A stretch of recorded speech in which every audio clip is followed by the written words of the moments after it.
Faith doesn't necessarily mean religion. Faith is believing in something. Faith can be tied into your belief system, but you can believe something without faith. In other words, you can believe you have bad luck. You know, stuff always happens to me. I always get the wrong end of the deal. This doesn't have anything to do with faith. Faith is hope that good will prevail over evil. And to live in fear is to live in evil. Hi, I'm Mary Bourne, traditional naturopath, and I love sharing natural remedies with people for better health. Natural remedies have been around for hundreds, even thousands of years, and they've stuck with us because they work. I want to thank you for joining me today. I hope that you like this video. Give me a thumbs up if you're watching this on YouTube, and share and comment.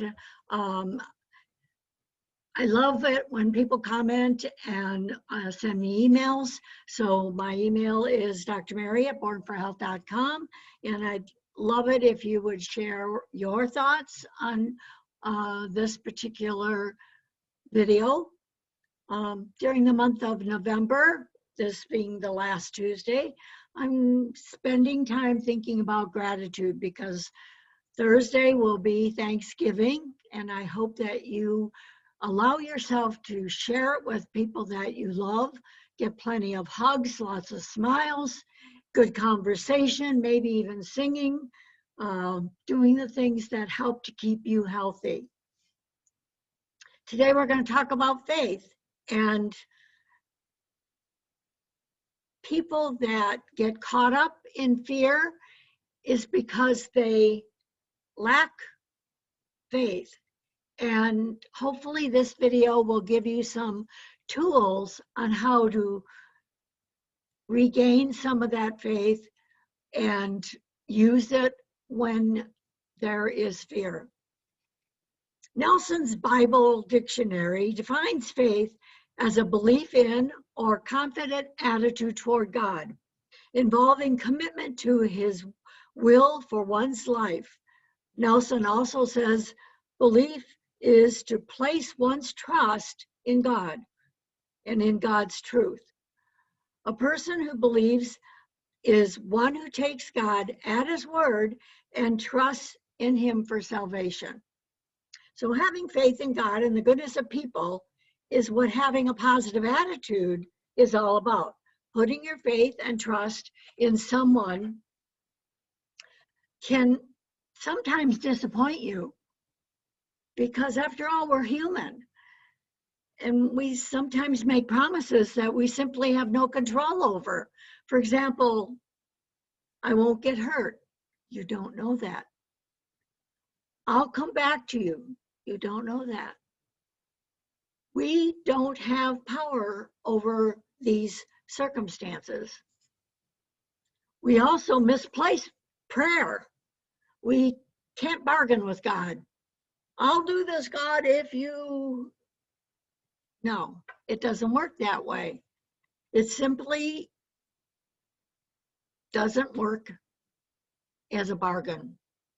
I believe there is a plan, and we simply don't always know the plan.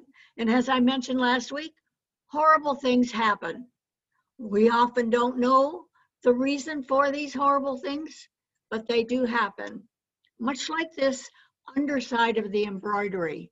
This is what we see. We see all the yucky lines going across, but God sees the beautiful side. And that's sometimes difficult for us to see. We are in the journey of life. Every journey has a destination. And for many Christians, we believe that the death is the destination. This belief helps us get through bad times because being good and just will help us attain our goal at death, that we hear, "Well done, good and faithful servant," so we can enter into the kingdom of God.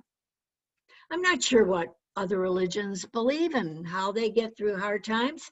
I personally pray for guidance and in doing the right thing. I'm human too, and I drop off the path, but I've generally never made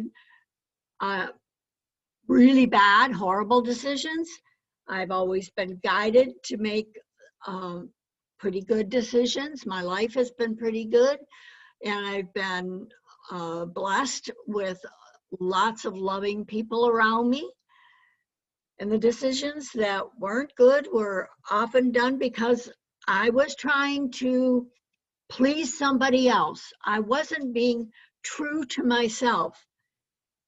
And I realized that if we're going to have good belief system, we have to be true to ourselves, that we have to know ourselves. Attitude can play a huge role in how your life goes. Expecting bad things to happen is almost like predicting your future. Expecting good things to happen can be likewise. These are just some of the books I've read. This one, Man's Search for Meaning, was an immense, it was difficult to get through. It was all about people living in concentration camp, and Viktor Frankl was a survivor of that concentration camp. And what he saw in the people that survived, they lived through that horrible time because of their faith in God and their faith in humanity as people of God. Think and Grow Rich was an amazing thing. It was sort of like, this is a pattern of people who not only were rich in money, but rich in goodness. And the power of positive thinking was probably one of the first things that I read. This is a great, The 7 Habits of Highly Effective People. Stephen Covey is an amazing person. There are workbooks that can go with this program that help you to keep on course, basically. He thinks of life as a compass, and that you've got to aim your compass toward true north. I loved Wayne Dyer. When my kids were 11 and 12, we went to see Wayne Dyer speak. And his big thing is, you'll see it when you believe it. So if you can believe something, it's going to happen. Now, it may not happen exactly the way you think it's going to happen, but it will happen for the good. And The Millionaire Next Door was an interesting thing. The title is kind of tricky. You think it's all about some guy that has a lot of money, but richness doesn't necessarily mean fortune. Now, life is a boomerang. What you send out will come back to you. What you give out just circumvents. So life, when you live in fear and you think of all the bad things that are out there, well, boom, that's exactly what's going to happen. Life will be horrible. But if you live your life being grateful and hopeful, helping people, that's what you get back. So each night, think of 5 things that were blessings to you that day. You concentrate on what good is in your life, and amazingly enough, those 5 things can be 10 things. They can be so many things that you just can't name them all. Maybe it's something of nature. Maybe like this morning I woke up and there was frost everywhere. It was like this beautiful winter wonderland. Now I could have grumbled and complained, 22 degrees. Well, hey, I'm a Michigander. It's November. It's almost Thanksgiving. What do you think it's going to be? I'm grateful for the heat. I'm grateful for a roof over my head. I'm grateful for having something to eat for breakfast. I'm grateful for that first cup of coffee. There's a lot to be grateful for. So think not just of the big things, but the simple things. We can find good things all around us. I hope that you're getting some value out of this video and that you remember to email me if you have any questions, drmary@bornforhealth.com. Now, maybe you don't want to believe in God. Maybe you've had some issues with religion or whatever. Well, The Secret may be the book for you. I read The Secret, and in it, it says the universe is the watcher. Well, to me, that's God, but maybe you don't want to say that name, so maybe you have trouble with it. Maybe you like to think of the law of attraction, and that would be of interest to you. So you can read The Secret and understand that it's just about the same thing. It's basically using the good out there to make your life better. So whatever helps you to understand that you're not alone, that you do not have control over everything, and that you can relax and just let some things be. Take some deep breaths and just let nature take its course. Learning to take care of yourself by eating healthy foods and all the other things that, like drinking good water, breathing in good air, getting enough good sleep, and exercising your body to help strengthen it. These are the important things in life. We can't control everything that happens to us. We just have to do an attitude check. So if you, these are tough times. We have people in government that have placed demands on our coping abilities. We're social beings. We need hugs to heal. It's almost an automatic thing for if somebody's going through troubled times that you want to hug them and comfort them. So this virus is not something to fear. As long as you're not immune compromised, if you're sick, stay home. I've done lots of videos on supporting the immune system. So finally, my feelings on health as a personal responsibility. You're not responsible for someone else's health. Each person is responsible for their own health, their own actions, and their own welfare. We can assist people. I'm not saying we shouldn't, but we're not responsible for them. We assist those in need, such as children or someone who asks for help. We can offer food, shelter, clothing.